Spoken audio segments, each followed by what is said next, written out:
Hola a todos y a todas, estamos hoy aquí en Segovia con Pablo Zumaquero, que además de nutricionista y dietista es licenciado en Ciencia y Tecnología de los Alimentos. ¿Es así? ¿Lo he dicho bien?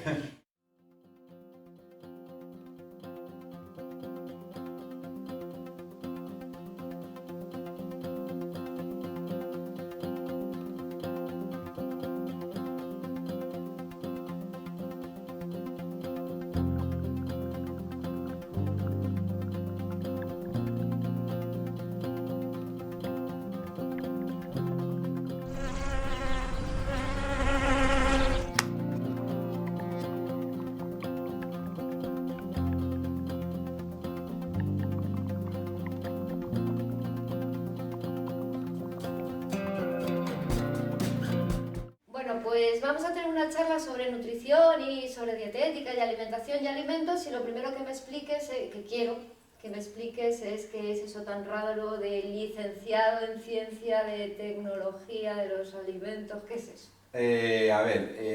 Cuando tú empiezas a hacer nutrición humana y dietética, que en mi época era una diplomatura, luego podrías acceder a hacer 2 años más para sacar una licenciatura en Ciencia y Tecnología de Alimentos. Entonces mucha gente sí que hicimos esa prolongación, ¿no?, de la otra carrera, en la que la primera carrera, que era Nutrición Humana y Dietética, es más de corte sanitario, es más para trabajar con los pacientes y demás, y luego ya la siguiente era para trabajar dentro de industria, donde ya podías trabajar en procesos de elaboración de alimentos, en control de calidad, y yo particularmente sí que estuve ejerciendo 2 años de eso en una industria que pues llamamos los lácteos, principalmente de la grande superficie, lo que era la marca blanca, y hacíamos desarrollo de productos nuevos, el etiquetado, el control de calidad, y es una rama un poco más de fábrica, más industrial, que lo que es nutrición y dietética. Vale, entonces, según yo te estoy escuchando, se me está cortocircuitando algo, ¿vale? Y es,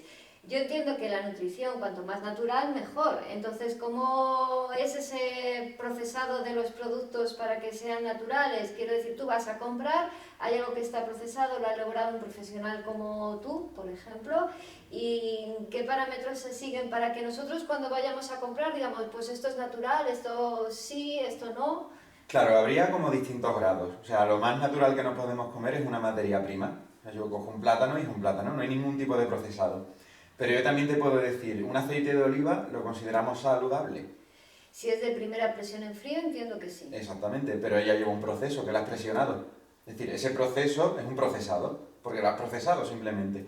Bueno, lo has estrujado, lo has apretado en una presión en frío, sin calentar ni nada, y lo consideramos que el proceso no ha deteriorado tanto la calidad del producto a nivel de vitaminas, de minerales, de fibra, de saciedad, y lo consideramos pues un procesado de buena calidad.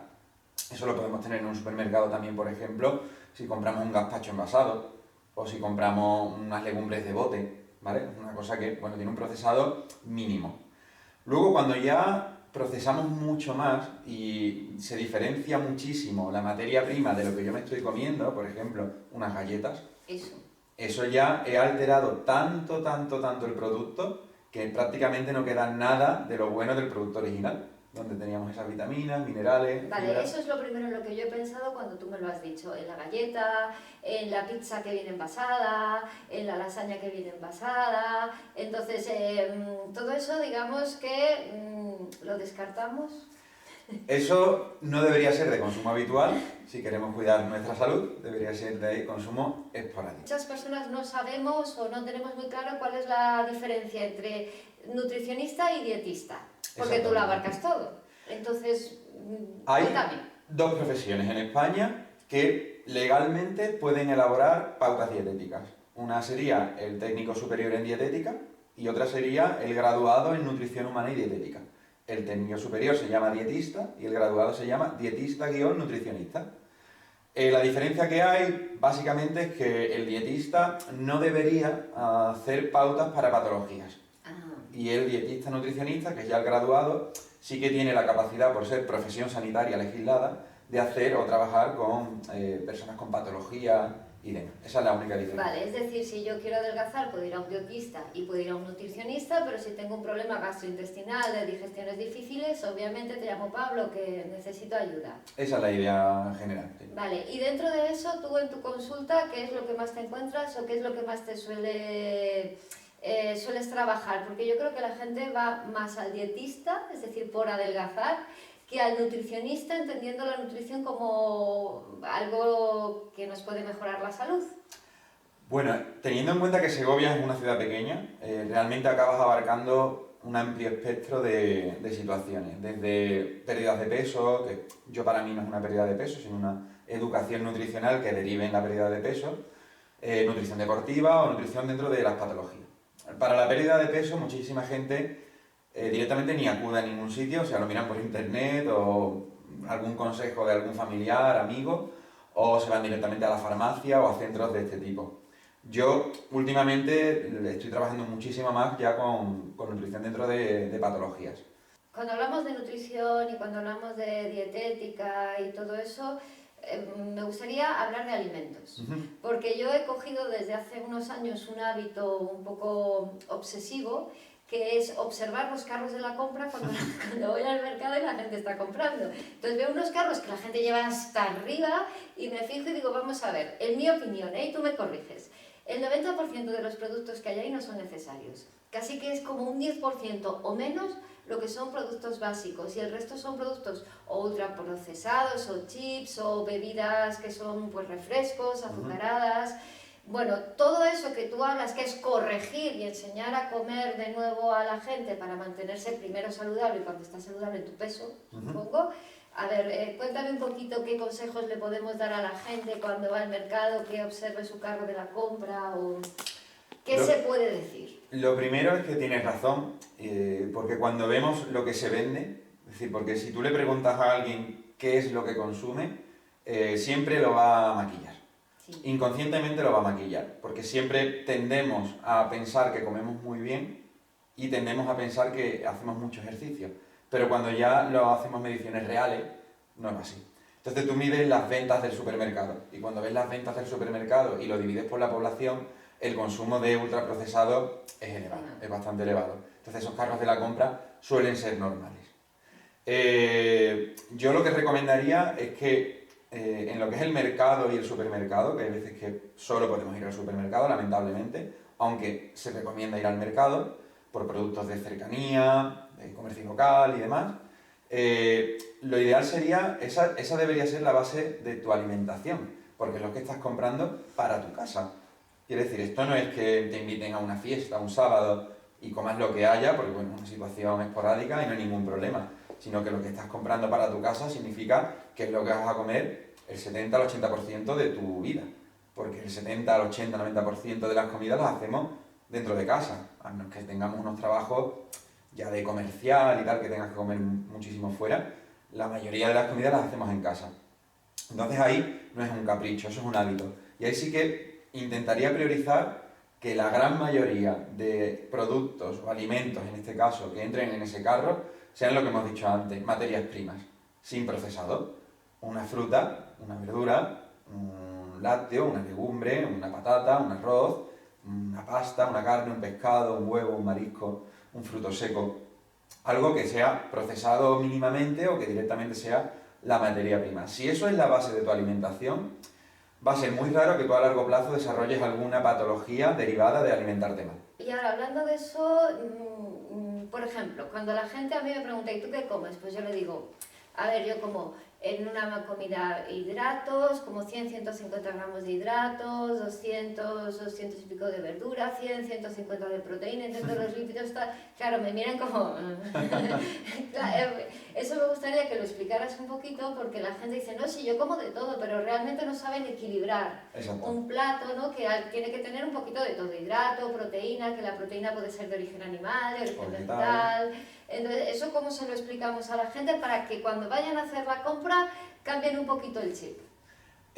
Para eso la Universidad de Harvard sacó el famoso plato y la verdad que facilita bastante la labor. Luego ese plato hay que adaptarlo a la situación personal de cada uno, porque no es lo mismo una señora de 80 años de Navalcarnero que un jugador de la NBA.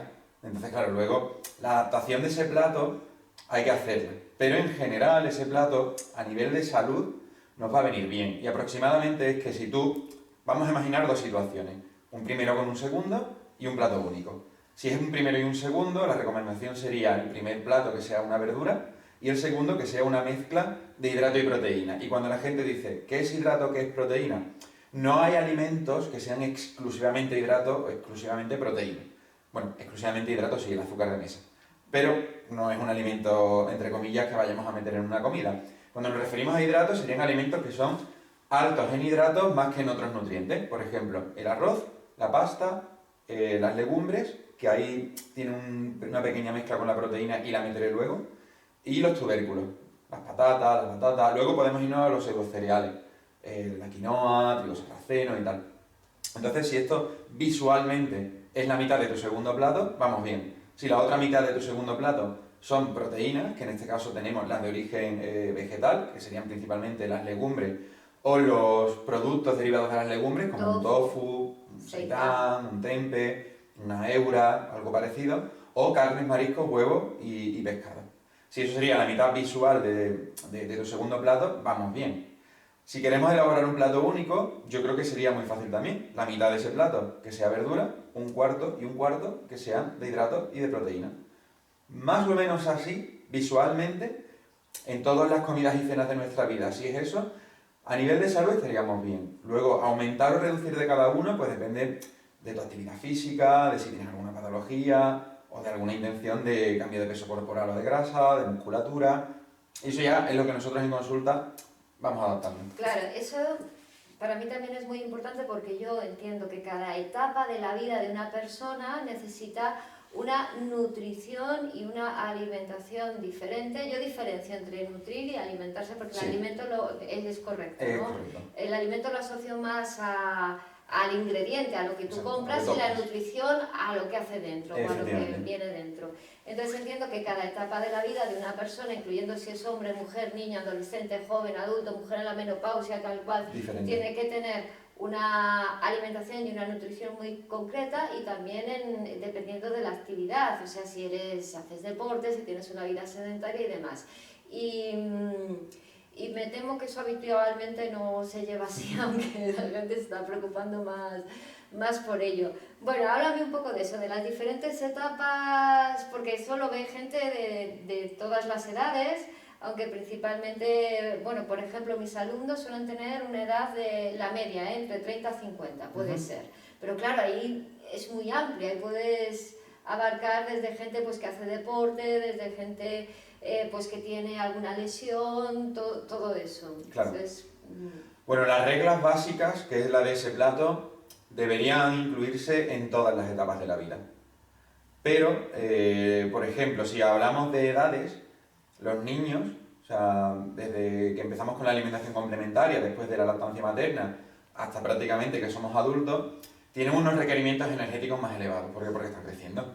Es normal, necesitamos construir músculos, huesos, órganos. Entonces, la alimentación, o sea, la cantidad, debería ser elevada. Pero el problema es que nosotros dice, bueno, pero elevada según lo que como adulto. No, porque son niños. esto lo voy a contar porque es verdad y aquí tenemos al experto. Estaba comprando en el súper y entraron unos chavales que venían pues de hacer deporte y tal y cual, y fueron a comprar como para el almuerzo de la mañana del recreo. Bollería industrial a tope, pero a tope, todos, todos. Refrescos azucarados, no voy a decir marcas, pero todos tenemos en la cabeza más o menos de qué estamos hablando, todos. Entonces eso es una educación de los adultos hacia los niños también. Yo me quedé espantada, O sea, yo me quedé espantada de lo que llevaban. Sí. Y claro, cuando tú dices, tienen un requerimiento mayor de energía, pero la gente tiene que entender cómo educar a esos niños para que sepan de dónde tomar esa energía. Entonces me gustaría que... Porque no es pan. No son alimentos saludables. De hecho, sabemos que los niños y adolescentes comen mucho peor que los adultos, de calidad. Cuando hemos hecho estudios, hemos comparado la calidad alimentaria de las dietas de los niños desde 6 a 12 años o desde 12 a 18 años, siempre la calidad es muchísimo peor que la del adulto. ¿Por qué? Porque hay situaciones de neofobias alimentarias, que no quiero probar productos nuevos, o que se traslada el mal hábito del padre al hijo, o que se le permite mucho para no discutir. Entonces, claro, llega un momento, o incluso a nivel social, pues hay veces que incluso yo he tenido chavales en consulta que les daba vergüenza llevarse una manzana al recreo porque le insultaban, porque era el pobre. Porque claro, yo llevo una bollería, tú llevas una manzana, entonces claro, hay un intríngulis social ahí que es un poco complejo. Pero sí que es cierto que ahí es donde se crean los hábitos para la edad adulta. Entonces, si yo le enseño a un niño a comer mal, lo más seguro es que siga comiendo mal en la edad adulta. Y le cueste muchísimo trabajo hacer una transición hacia una buena alimentación. Entonces sí que es una edad bastante preocupante en la que deberíamos centrarnos. Y aparte porque el desarrollo del cuerpo puede verse modificado dependiendo de la calidad de alimentos que yo tomo. La energía la puedo obtener de comida basura o la puedo obtener de alimentos sanos. Y yo debo meter más energía, sí, pero intentaría, igual que en un adulto, meter gran parte de esa energía o la mayor parte dentro de alimentos sanos. Puedo comprar también en ese kiosco un paquete de avellanas y está al lado de la bollería. La idea es que lo eduquemos para que tengan mejores decisiones.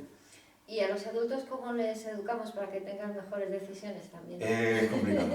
Es complicado porque yo me encuentro en dos situaciones. O una falta absoluta de motivación en los cambios de hábitos, porque no tienen ningún motivo de peso para lanzarse a esa travesía, que no es un sacrificio, pero indudablemente requiere un esfuerzo.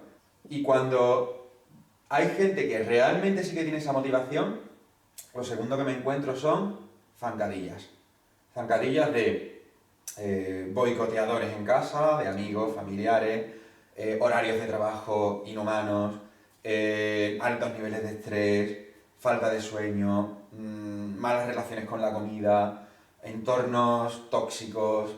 Y entonces, claro, aunque tengan la motivación, lo intentan, pero se dan con un muro. Desde el yoga, la nutrición se entiende no solo como lo que entra por la boca, sino como todo lo que te rodea, porque nos nutrimos de todo, incluso de la ropa que nos ponemos, de la música que escuchamos, de las relaciones que elegimos, de cómo decidimos tener nuestra casa, amueblarla. Todo eso va generando un estado interno que repercute en la comida. Para el yoga, la nutrición y la alimentación es tan importante como es lo que va a generar una paz mental, una paz emocional y un saber disfrutar de la vida, de no desarrollar tipos de desequilibrios físicos o psicológicos que en yoga se contemplan muy unidos, y me imagino que bueno, en nuestra medicina ya también, ¿no? Porque cada vez es más holística y menos segmentaria. Entonces, claro, todo eso que tú dices, cómo se va trabajando con una persona o cómo desde el punto de vista de tu experiencia lo pueden se puede ir trabajando. Lo primero es analizar, porque cada persona tiene una serie de factores diferentes. Es decir, la persona A puede tener problemas en su salud, ¿vale? Integral, como has dicho tú, holística, integral o como lo queramos llamar. Y hay veces que su problema puede ser dentro de la alimentación, pues a lo mejor que tiene mucho consumo de alcohol, por ejemplo. Y la persona B, ¿no? La persona B es que su problema es que tiene grandes cantidades de comida. Y el otro, pues, es sedentario. Y la persona B, no. La persona B es que tiene un estrés laboral enorme. Entonces, lo primero es ir preguntando. Y sentarse con cada persona y decir, vamos a hacer un árbol de lo que te sucede, ¿vale? Vamos a ir analizando, vamos a ir preguntando, que es lo que yo hago en la primera consulta. Pregunto. Y entonces voy estableciendo cuáles pueden ser los factores a modificar. Cuando analizamos los factores a modificar, siempre hay que preguntar a la gente, oye, ¿cuáles son las líneas rojas que no tengo que cruzar? O sea, de estos 4, 5, 6 factores, ¿con cuáles te ves capaz de empezar el cambio y cuáles no? Y entonces ellos te dicen, pues mira, Pablo, ahora mismo, en el estrés laboral, lamentablemente no puedo abandonar este trabajo y es que no me queda otra. Perfecto, ese tema lo dejamos de lado y empezamos a trabajar con lo otro. Con los factores que quieres empezar a trabajar, primero, ¿con cuál te ves más capaz? ¿Con cuál te sientes más cómodo para empezar? ¿Cuál es el más fácil? Porque claro, empezar por los más complicados es un error. Y empezar por todos a la vez también es un error. Decide tú con cuál quieres empezar y cómo quieres empezarlo. Y yo a partir de ahí te doy todo el material, toda la ayuda, te organizo, te doy recetarios, te doy ideas, etcétera, etcétera. Por ejemplo, una persona que tiene mucho estrés, vamos a suponer, y que su trabajo le tiene todo el día para arriba y para abajo. Dentro de lo que yo contemplo en yoga es muy importante cómo cocines los alimentos, te va a ayudar a estar más calmado o te va a ayudar a estar más acelerado. Por ejemplo, tú desde tu trabajo como nutricionista y dietista y todo lo que has estudiado, ¿es importante o aconsejas a la gente alguna manera concreta de cocinar los alimentos? Yo lo que evitaría principalmente son los cocinados rápidos, porque sabemos que lo que se va a cocinar rápido la mayoría de las veces no es muy saludable. O sea, una fritura, cuando hablamos de fritura es hundir algo en un aceite que está muy caliente, con ese punto de humo, eso hemos visto que no es nada bueno, se forman unos compuestos, los HPA y algunas moléculas, la acrilamida, que no nos gustan absolutamente nada. Entonces, sí que es cierto que los procesos muy agresivos con el alimento no nos gustan. Aparte se cargan la vitamina B9, se cargan la vitamina C, entonces no son de los más interesantes.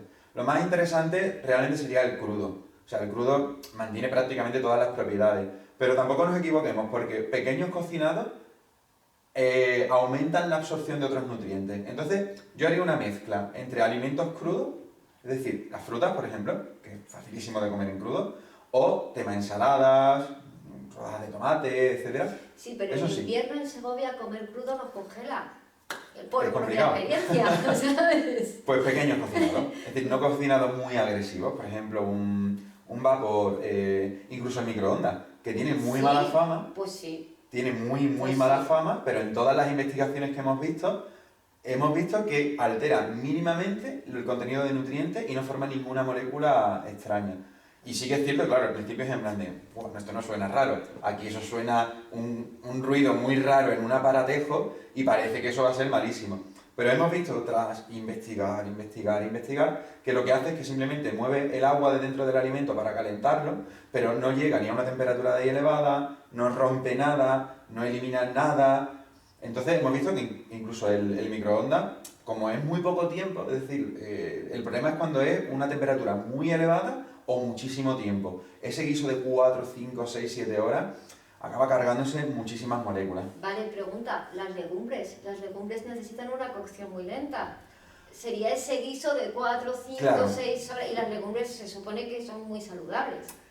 Claro, es que todo esto es generalizar, es complicado. La legumbre, por ejemplo, sí que se anima a un cocinado un poquito más elevado porque sí que nos cargamos algunas moléculas como las leptinas y algunos otros antinutrientes que inhiben la absorción de otros nutrientes. Y en concreto las legumbres sí que sería guay darle un cocinado un poquito más largo, ¿vale? Principalmente el problema de estas digestiones viene de las fibras. O sea, cualquier producto con alto en fibra, esa fibra en el intestino se fermenta. Tenemos muchas bacterias en el intestino, se la comen y cuando se la comen producen gas. Metano, hidrógeno, dióxido de carbono. Claro, eso se empieza a hinchar, si no lo soltamos, eso aprieta por dentro y llega a doler. Incluso hay gente ya en lo que es casi patológico. Sí. Entonces sí que es cierto que la digestión mecánica, que es la que hacemos con la boca o triturando el alimento, cuando hacemos una cocción más larga, la estamos facilitando. Sin embargo, oímos constantemente que hay que comer mucha fibra para que la digestión sea fácil y no padecer de estreñimiento. Entonces, Exactamente. a ver, Claro, como siempre, la dosis del veneno.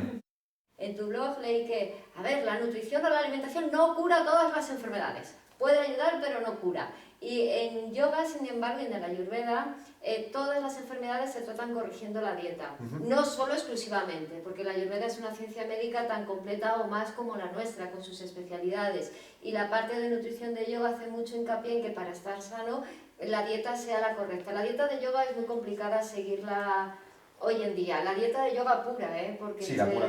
la pura, no sé si sabes algo. Recuerdo haber leído hace unos años sobre ella. Bueno, se basa un poco en las tipologías, en que la comida tiene unas cualidades que son las de la materia, que son sátrico, rayásico y tamásico. Te explico así a nivel general. Sátrico serían los alimentos que toman directamente la energía del sol, pues como tú has hablado de comida cruda o alimentos sin procesar. Rayásico sería lo sátrico produce un estado de iluminación, calma y bienestar. Lo rayásico sería lo que está parcialmente procesado y que nos va a dar al cuerpo dinamismo, y mal alimentado nos va a poner nervioso y nos va a generar estrés. Ahí entrarían, por ejemplo, las carnes para nosotros. y entrarían también, pues, por ejemplo, el té, el café, y ahí ya pues puedes tú imaginarte la cantidad de alimentos procesados o Claro. medio procesados que digamos te activan. Y lo tamásico son todos esos alimentos que generan inercia, que te dejan hechos polvo, que te bajan, que te los comes y te quieres ir a dormir, que pues desde todos los alimentos ultraprocesados a bollería industrial o incluso los quesos, ¿vale? Los quesos como tienen también un proceso largo, en yoga son tamásicos, tú te comes un queso y te quedas, ¿sabes? Te baja, que lo puedes utilizar porque todo bien utilizado puede ser bueno, ¿no? Sí, Un día claro. claro, un día estás hiperactivado y dices, bueno, me como un cachito de queso y me bajo. Entonces, en yoga sí que se considera mucho que la alimentación, que los alimentos que puedas tomar y cómo te nutran te pueden ayudar a curar, mejorar enfermedades, pero bueno, me gustaría comentar eso que tú tienes en el blog porque me imagino que hay mucha gente que piensa que por cambiar la alimentación se va a sanar de algo, ¿no? O algo... Que lo pones por eso, me imagino. Hay que encontrar un término medio, es decir, ni es una medicina como tal. A ver, por ejemplo, hay pautas, yo que sé, en una celiaquía, pues indudablemente hacer una dieta sin gluten es que es la única manera, es que no te queda más remedio, ¿no? Pero luego hay una amplia gama de grises donde tampoco es que yo veo, por ejemplo, muchos médicos que dicen, no, es que eso, lo que come una persona es que no vale de nada, no le va a cambiar en nada. No. Hay un gris enorme entre que te va a curar directamente y que no sirve para nada. Y es que mejora muchísimo síntomas, signos, calidad de vida, pronóstico de la enfermedad, mayor o menor uso de medicación. Y claro, eso para mí es muy importante, porque dicen, bueno, es que, claro, es que no mejora la analítica, ya, pero esta persona ahora es feliz y tiene vida. Es que es eso, para mí mejora la dinámica de pensamientos. Yo Totalmente. no sé si tú has observado eso. Una persona que se alimenta correctamente, su dinámica de pensamientos también es como más positiva, no se instalan en lo negativo, incluso, a ver, yo esto te lo pregunto ya a título personal. Yo creo que la depresión o muchos problemas de ansiedad aguda y no aguda se pueden tratar corrigiendo la ¿Puede mejorar? Seguro. Sí. O sea, que puede mejorar el pronóstico de esa depresión y demás, sí. Que algunas, que a lo mejor, claro, dentro del amplio espectro de depresiones, pues habrá algunas que no, y otras que mejoren mucho, y como siempre te digo, hay unos grises. O sea, depende de cada caso, pues una persona mejorará muchísimo, otra persona prácticamente no mejorará nada porque sea por otros motivos, pero yo siempre pregunto, ¿qué malo hay en alimentarse mejor? O sea, es que no te va a causar ningún mal. Si me dijeran, no, es que es un medicamento experimental con efectos secundarios. Bueno, pues ya me lo pienso, pero es en plan de, oye, es que vamos a comer más pimientos, plátanos. Es que en ningún caso te va a ir a peor. En ningún caso va a ser algo negativo. Por lo tanto, si podemos empezar a cambiar de hábitos y a mejorar la alimentación y con eso puedo tener 1 sobre 10 o 6 sobre 10 una mejora, no le veo ningún problema. Vale, ahora te voy a hacer preguntas para desterrar mitos. Vale. O no, o para afianzarlos. Dime. ¿Los lácteos son malos? No, no son malos. Para mí sí son malos. No son malos. O sea, a nivel de revisiones y revisiones y revisiones que hemos hecho, es que no hemos visto prácticamente nada negativo. O sea, ni a nivel de inflamación, no hemos visto que sean inflamatorios. Al contrario, tú le das lácteos a una persona y empiezas a mirar todos los marcadores de inflamación y se reducen. No hemos visto que se asocie en ningún caso, quitando el cáncer de próstata, donde sí que había pequeñas elevaciones, pero sobre otros 16 los reducía y sobre otros 4 o 5 era neutro. Cualquier alimento yo te puedo coger eso y bueno, a saber lo que ahora sale. te cuento. Mira, en yoga el alimento sátvico por excelencia del que un yogui se debe alimentar al principio cuando quiere realmente profundizar en la técnica de yoga es solo de leche. Solo de leche. Solo de leche. Porque es el alimento, es el único alimento que un ser vivo da con generosidad para alimentar a otro y que otro crezca. El resto de los alimentos que puedes tomar van a matar a un animal o evitar que un árbol crezca o otra planta se desarrolle. O sea, tú fíjate, fíjate. Sin embargo, yo sí que he leído y que los lácteos, por ejemplo, cuando tomas muchos lácteos, las articulaciones se pueden inflamar, te puede doler. Por ejemplo, si yo sí tomo leche, yo no suelo tomar leche de vaca, un poco porque soy vegetariana vegana, ¿sabes? Pero también no me sienta bien. Entonces eso me lo encuentro muchísimas veces, muchísimas en mis alumnos y en un montón de gente que me comenta, por eso te lo he... Claro, pero entonces estamos, o sea, una cosa es que yo en una persona sana le dé leche, o yogures, o tal, pero claro, es que si yo te doy leche y tú eres intolerante a la lactosa, te va a sentar mal. Y lo mismo, ni siquiera tienes un diagnóstico. La intolerancia a la lactosa es mayor cada vez a medida que avanza la edad. Ah, vale. O sea, si tú tienes una tolerancia bastante buena con 5 o 10 años, cuando tienes 40 o 45 años, tu tolerancia baja muchísimo. Y entonces empieza a tener muchísimos gases porque no absorbes la lactosa, se acaba fermentando y produce el gas. O puedes tener problemas de alergia. O puedes tener problemas con alguna caseína, con alguna proteína láctea. Claro, pero yo te estoy hablando en una persona sana, que no tiene absolutamente nada, y yo te doy leche y ahí no sucede nada. Segundo, trigo, gluten. A ver, mito, cosa que se dice por ahí. El gluten es malo porque está muy modificado genéticamente, ya está muy tocado. Si recuperásemos el trigo ancestral no nos haría daño porque nuestro aparato digestivo sí que estaría preparado para ello. Entonces lo más saludable hoy en día puede ser la espelta, eliminar todo lo que tenga que ver con el trigo, todos los refinados. Y aquí entro a preguntarte los tratamientos que hay de avena sin trigo, avena sin gluten, trigo sarraceno sin gluten, todo esto. Es un poco más complicado. Esto sí que es cierto que es un poco más complicado. Primero porque cuando una persona, cuando habla del trigo, cuando habla de gluten, realmente habla del trigo. Y dentro del trigo no solo hay gluten. O sea, el trigo no es una bola de gluten. En el trigo hay FODMAPs, que son unas moléculas que se fermentan y que producen gas, los ATIs, que son unas moléculas que son inflamatorias, las lectinas, o sea, dentro hay como una serie de moléculas que dentro del propio trigo hay veces que pueden causar problemas. Entonces, sí que hemos visto que hay distintas entidades patológicas, la celiaquía, sensibilidad al gluten o al trigo no celíaca, alergia al trigo, dermatitis atópica causada por el trigo. O sea, hay una serie de patologías y muchísimas sin diagnosticar que podrían explicar que una persona deje de comer trigo y se encuentre bien. Pero quizás no es ni por el gluten, es por otra de las moléculas. Y porque esa persona está sin diagnosticar, como te comentaba antes con lo de la leche. Entonces, es un tema más complicado porque sí que hemos visto que hay muchísimas más problemillas, no solo con el gluten, sino que encima con otras moléculas, y que encima muchísima de la población está sin diagnosticar. De hecho, creemos que hay un 75% de celíacos que están sin diagnosticar actualmente. Que de 100 celíacos solo hay diagnosticado 25. Bueno, mira estos 75. Otra cosa que yo digo por ahí, y que no estoy de acuerdo con ella, hay que comer 5 veces al día. No. Para Depende nada. de la... Depende, claro. Vale. Depende muchísimo de cada persona y de cada día. Y de cada día. Y de cada día. Y de cada edad. Totalmente. Y de cada... Por ejemplo, yo me vuelvo al yoga, ¿vale? No me hagáis caso. Yo suelo comer una vez al día. ¿Vale? ¿Vale? ¿Va bien? A veces 2 por la mañana, pero por la noche no... Tienes tu consumo de nutrientes, de energía y tal. Vale, entonces, las veces que una persona debe comer al día es cuando siente hambre. Por ejemplo, en Ayurveda o en yoga se dice, cuando sientas hambre, come. Depende mucho de la situación también, porque al final, claro, el hambre muchas veces está un poco alterada. Eso. Porque confundo el hambre con gula, con que me apetece comer algo. Bueno, con la sed no tanto. Hemos visto que el mecanismo de la sed y la del hambre están bastante diferenciados. Pero la gula, no. La gula se... O sea, si tú ahora mismo me traes aquí un producto sabroso, yo ahora mismo no tengo hambre real. O sea, yo he desayunado y estoy muy bien. Pero si te traen algo sabroso, te lo comerías. Y no es por hambre, es simplemente por placer. El placer nunca se agota y el placer siempre se activa cuando ves algo placentero. Entonces, cuidado también con lo de, bueno, échale cuenta al hambre. Si la tienes bien regulada, genial, come cuando tengas hambre, perfecto.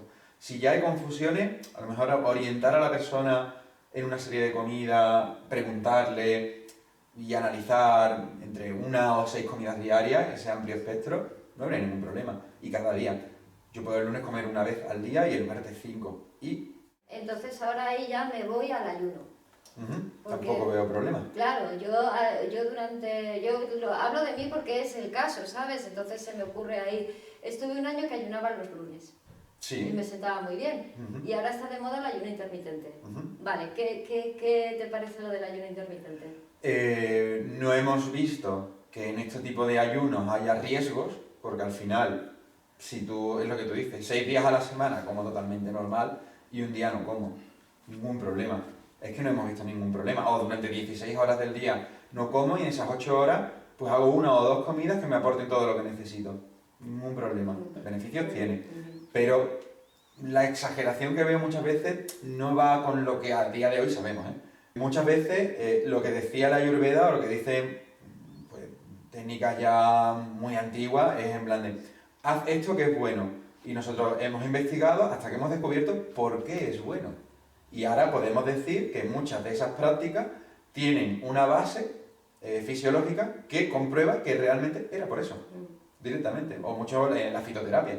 La fitoterapia muchas veces es eso. No, pues yo doy hierba de tal, con raíz de cual. Vale, vamos a investigar. Hemos visto que la molécula de esto, cuando tú la metes dentro del cuerpo, es que realmente funciona. Entonces, claro, quizás la ciencia occidental o moderna, como lo quieras llamar, vamos detrás de la otra intentando explicar por qué a la gente le va bien aquello. Y muchas veces sí que tiene toda la razón del mundo, claro. Voy a hilar con algo muy importante que yo he estudiado dentro del yoga y de la ayurveda y que yo no sé si vosotros dentro de lo que es ahora mismo esta ciencia occidental nuestra lo contempláis o lo estáis contemplando. Y es, te voy a decir muy bestia, Dime. Las emociones que producen los alimentos. Es decir, para nosotros una determinada mezcla de alimentos, la cocción de esos alimentos y los alimentos que tomes va a provocar una serie de estados psicoemocionales.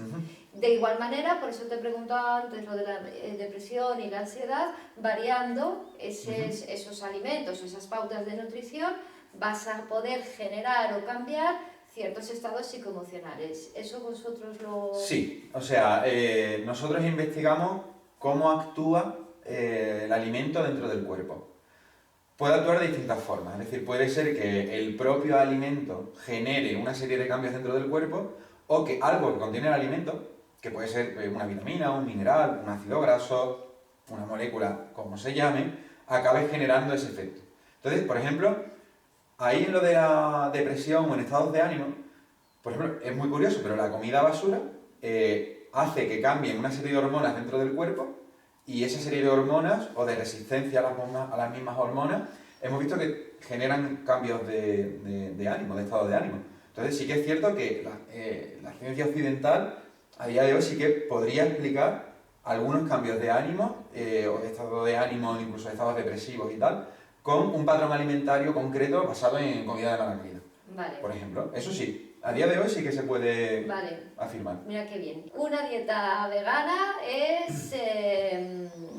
no es completa y no es saludable. Mientras más restrictiva sea, te puedo hablar directamente no de una dieta vegana o vegetariana, yo te puedo hacer una dieta baja de carbohidratos, donde te quito legumbres, patatas, arroces, cereales, eso es una dieta restrictiva. Sí. Te puedo hablar de una dieta baja en grasa, donde te quito frutos secos, te quito carnes y pescados grasos, te quito, o sea, todo lo que, te quito prácticamente todos los aceites, todo lo que tú empieces a restringir, hay que preocuparse un poquito más de la cuenta de lo que voy a comer, porque si no puedo caer en déficit. Pero no es porque sea dieta vegana, ¿eh? Es que incluso te diría, una dieta omnívora basada en comida basura que tiene ya muy pocos nutrientes, también la considero una dieta restrictiva. Si yo como todos los grupos alimentarios, es menos probable que tenga algún déficit, porque si no lo consigo con el alimento A, seguramente esté en el B, y si no en el C, y si no en el D, E, F, G, H, I, J, K. Pero si yo solo como A, B, C, D en grupos alimentarios, tengo que distribuirlos un poquito mejor y estar un poquito más encima para que aquello no tenga déficit. Pero no es porque sea dieta vegana, ¿eh? Es cualquier dieta que tú restringas varios grupos alimentarios. La dieta vegana siempre dicen que la mayor preocupación tiene que ser la vitamina B12. La B12. Me imagino que en niños también, pero esto me gustaría puntualizar una cosa. En India, que el 90% de la población o más es vegetariano o vegano desde que nace hasta que muere, toman leche.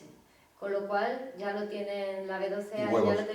Huevos dependiendo, ¿eh? Si toman huevos, ¿no? Muy poquito, ¿sabes? Hay gente que siempre dicen, hay pure vegan.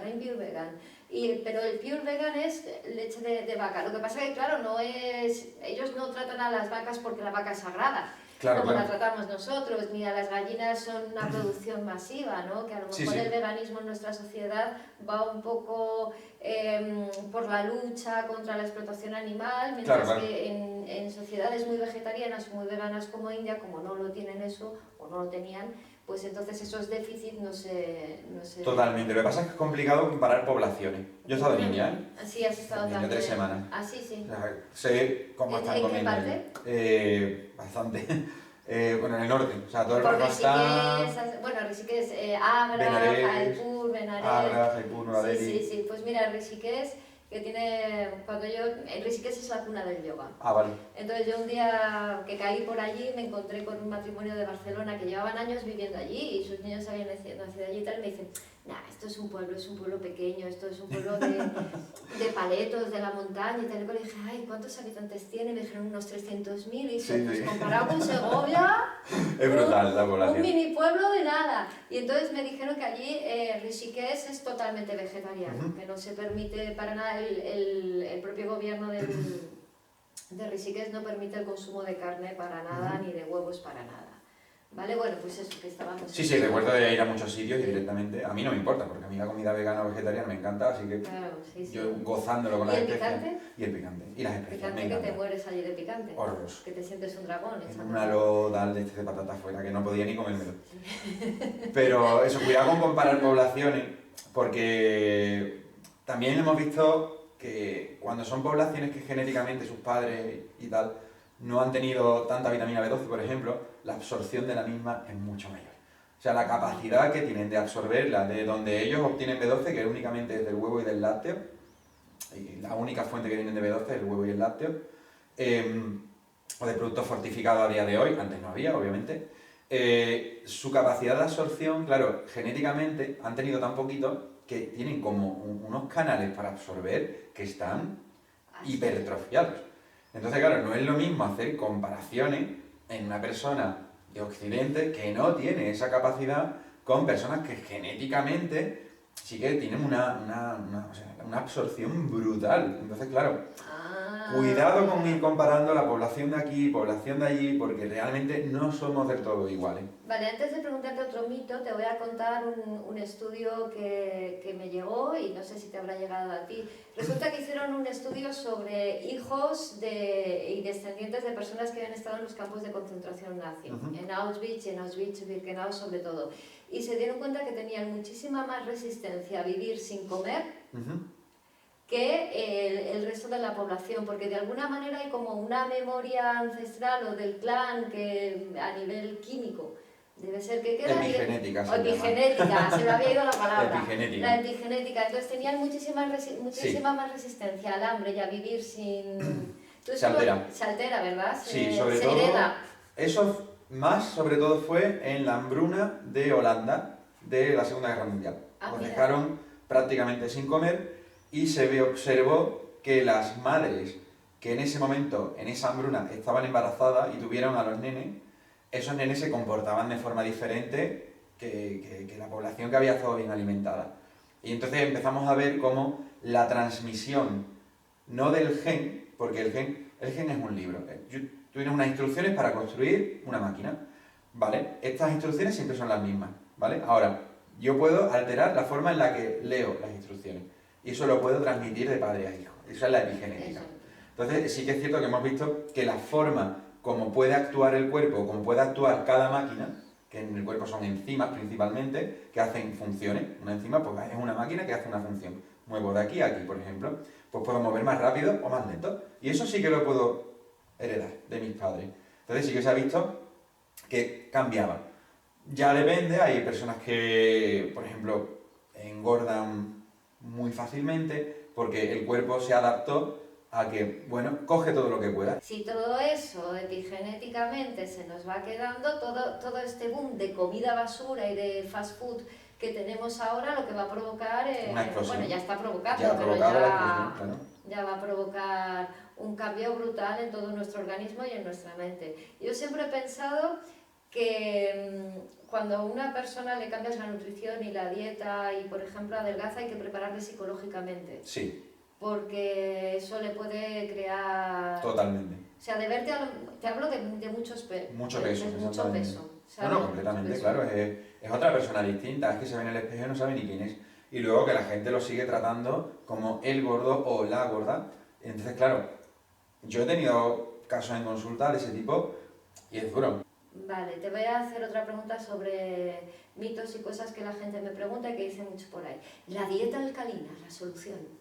No, lo hemos comprobado directamente. Nada, tampoco. No, es que lo hemos comprobado. Oye, tú no. Lo hemos comprobado, es decir, hemos hecho pura dieta alcalina y hemos visto si cambiaba algo dentro del cuerpo. Y nada, simplemente el ácido que se produce lo orinas. Y ya está. Tienes 3 mecanismos muy buenos para orinar cualquier ácido.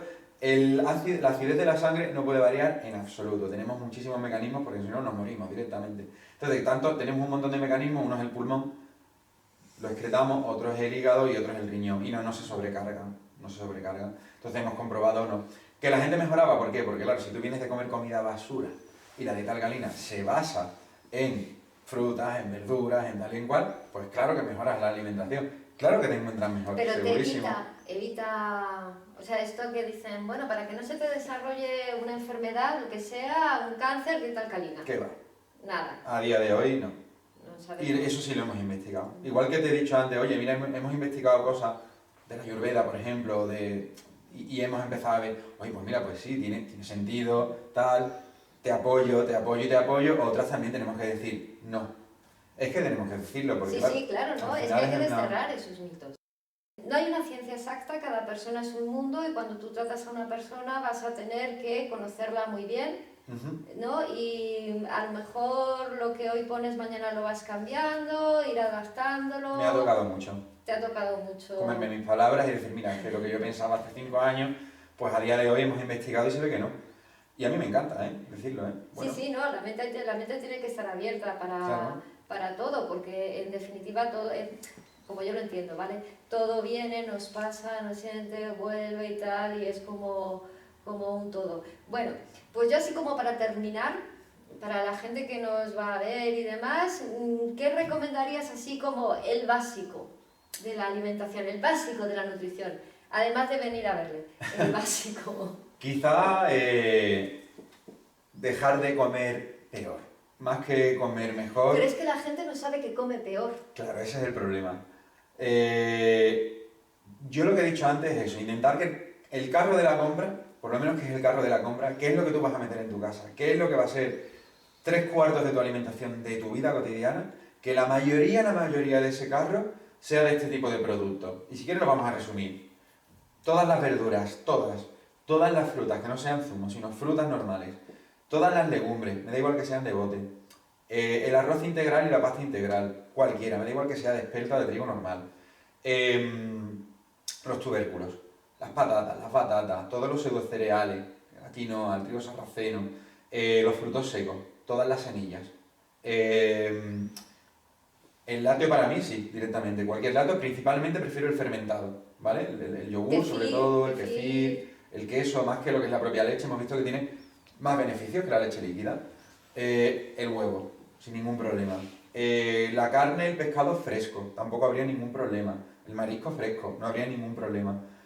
El aceite de oliva. Si todo esto es lo que es la mayor parte de nuestro carro, eso tú lo alargas durante 20, 30, 40, 50 años, es rarísimo que tú tengas un problema alimentario. Es que va a ser rarísimo, ni de peso. Muy raro, muy raro. Y además de eso, quiero añadir una pauta que des de cuántas veces comer al día. Porque ahí hay mucho lío. Entre 1 y 6 veces, dependiendo del hambre. Sé de más de uno que va a decir yo 6. Que tener mucho cuidadito con eso, ¿eh? Si de verdad es hambre, no le veo ningún problema. O sea, yo tengo sesiones de entrenamiento muy duras que me han hecho tener mucho hambre. No en ese día, pero al día siguiente de decir, mira, es que tengo hambre y alimentarme de productos saludables y tener hambre. Y a lo mejor al día siguiente o 2 días después he comido 2 veces. He hecho una comida y una cena. ¿Y eso no te descabala, el comer un día...? No. No. En las investigaciones hemos visto que entre 1 y 6 veces está bien, y entre 3 y 4 solían ser donde había un poquito mejor de resultado en población general. Vale. Así que bueno, si se quieren quedar con 3-4 veces, dentro había como una especie de curva y 3-4 solía ser a población general sin nada raro, sin actividades físicas fuertes, ni patologías ni nada, solía ser una cosa normal. Vale, y luego algo también importante para que la gente tenga en cuenta, ¿qué cantidad? Porque claro, patatas, tubérculos, no sé qué tal, cual, pero qué cantidad. Lo que hemos comentado antes, si son 2 platos, primero de verdura, segundo una mezcla de proteína e hidratos, Claro, pero por ejemplo, ¿cuánto? Porque yo me cantidad no puedo... importa. Es que tú te puedes comer un elefante. Si la mitad de tu comida es verdura, las calorías nunca van a ser elevadas, porque las calorías de las verduras son mínimas. Pero De ahí que también se recomiende la verdura como un pequeño bulto. Exactamente, exactamente. ¿Y de hidrato y de proteína? Yo te voy a explicar una cosa sinceramente, si yo me como un buen plato de pisto, luego no creo que me meta mucho de hidrato y proteína, porque ya voy muy lleno. Entonces, claro, lo que hace la verdura es eso, frena. Lo que hace es decir, cuida, vamos a dar aquí un primer bulto, un primer paquete de comida saludable y poco calórica y muy fibrosa, que lo que va a hacer es que lo que te vayas a comer luego no sea demasiada cantidad. Vale, así que siempre para comer, primero como la verdura y Exactamente. luego como el hidrato y proteína. Exactamente. Es O la sea, un plato recomendación único, general. que la base del plato, no un actor secundario, sino el protagonista del plato, que sea la verdura. Cualquier verdura de cualquier forma de cocinado, exactamente igual. Vale, bueno, pues con esto terminamos y voy a señalar que dice lo mismo que yo, lo primero la verdura. Siempre. Lo mejor, la verdura. Es que es lo más interesante. Vale, bueno, Pablo, pues muchas gracias. Pondremos... A ti por invitarme. No, yo tenía muchas ganas de hablar contigo. Bueno, lo voy a contar, él no se va a acordar, pero Sí, lo voy a contar. claro. Es que me da vergüenza. Pero cuando yo vine de India, de estudiar en India, en el ashram, que estuve allí todo el año viviendo, yo llevaba 3 meses sin comer, porque cuando tú practicas yoga con ciertas prácticas que son muy profundas y muy potentes, el mecanismo de la alimentación se va reduciendo y empieza a ocurrir eso que se llama alimentarse de prana, que no a todo el mundo le ocurre, puede ocurrir o no puede ocurrir. Entonces yo llevaba como 3 meses sin comer prácticamente nada y tengo que decir que no había adelgazado, sino que había engordado 5 kilos sin comer, porque no estás haciendo ayuno, es otro tipo de efecto en el cuerpo. Entonces cuando vine aquí y empecé a retomar mi actividad diaria, yo me di cuenta que no podía porque mi mente estaba en un estado muy diferente, así que me hablaron de ti y fui a verte. Claro, yo hoy no hubiera comentado esto, pero yo venía en mi mundo de India, entonces yo me acuerdo que te dije, no, es que no puedo comer porque me alimento de prana.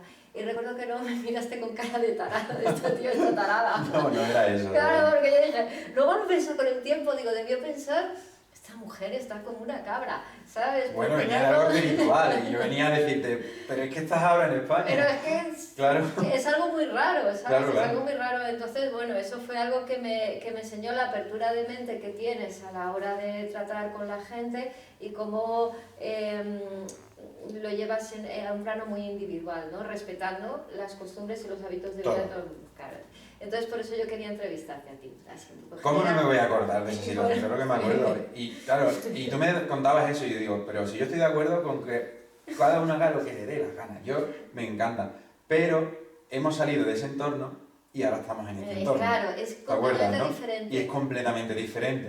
Entonces, claro, quizá al cambiar el entorno, pues habría que hacer unos cambios, igual que hemos comentado antes. Es que no es lo mismo esa persona ni con esa edad tal cuando está en India o cuando está en España. Es muy diferente. Pero fíjate que hice la dieta hice la dieta que él me puso y la aguanté poco tiempo porque yo no soy de dietas, 1 mes y pico, 2 y tal, pero adelgacé los 5 kilos y que venía de más. Esa grasa, claro.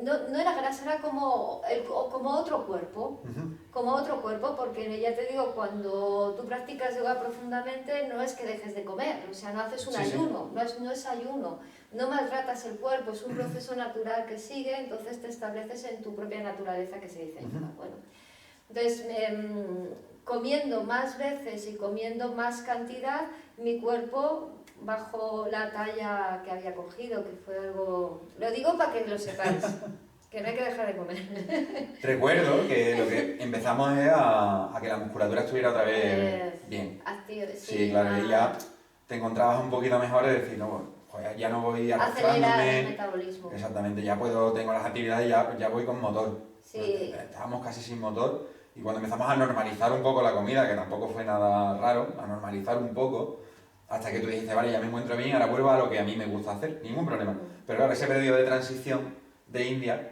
pues ahí está bien que le Claro, echemos es una que mano. cuando tú entras mucho en meditación, piensa que como te quedas muy quieto mucho tiempo, realmente la cantidad de energía es nada, no necesitas Hibernando ahí. gastar. Estás hibernando. Sí, Es que lo has totalmente. dicho muy bien, estás como en Sí. una especie de hibernación y luego llegas aquí, que cojo el autobús, que cojo el Claro. coche, que no llego, que Es que no es trabajar. lo mismo. Claro, Es que no es lo mismo, es que claro. nada que ver. Entonces me dijiste, yo vengo de tal, y digo, perfecto, pero es que ahora no estás allí. Ahora estás aquí y aquí te toca el estrés y te toca tal. Entonces, claro, aquí yo haría algunos cambios. Claro, sí. Bueno, pues que os quería contar eso, que muchas gracias a todos por verlo y nada, bueno, pues aquí tenemos a Pablo Zumbaquero de Segovia, que es una maravilla de hombre. Muchas gracias, igualmente. Muchas gracias, Pablo, pues ya está. Perfecto. Vale.